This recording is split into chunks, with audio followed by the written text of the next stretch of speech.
Another potential complication of COVID-19, doctors across the world, including here in the Triangle, reporting rare cases of severe psychiatric symptoms they say are brought on by the coronavirus. CBS 17's Maggie Newland spoke with one of those doctors. She joins us now live. Maggie.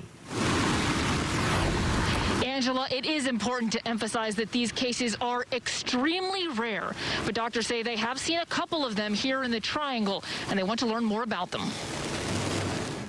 COVID is known for cough, fever, and sometimes severe complications. In very rare cases, doctors say it can also lead to psychiatric symptoms. Usually in these types of cases that we've seen, their behavior goes into the realm of what we call psychosis. Dr. Brian Kincaid is the medical director for Duke's Psychiatric Emergency Department.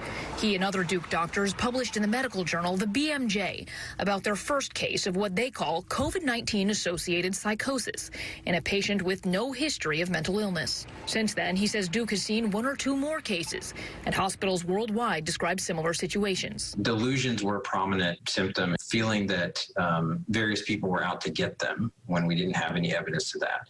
People have described feeling that they're being tracked. Do you have any idea of what the mechanism is that could result in COVID causing this? We don't know specifically. There are a number of theories that are out there.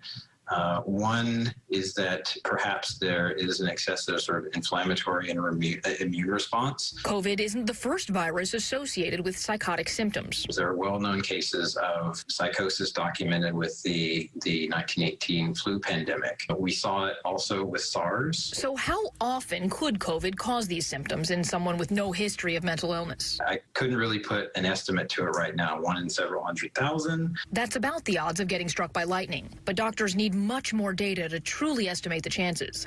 They say it is more common for the virus to exacerbate an existing mental illness. And no matter how rare, Dr. Kincaid says COVID patients should watch for any potential psychiatric symptoms. If they start to notice themselves or their family members or their friends developing some behavioral changes, saying odd things, then I think it is important to contact their physician, or if things are severe, to go to an emergency department for an evaluation. And he says it's even more important to watch out for any potential symptoms if you do have a history of mental illness. Reporting live, Maggie Newland, CBS 17 News.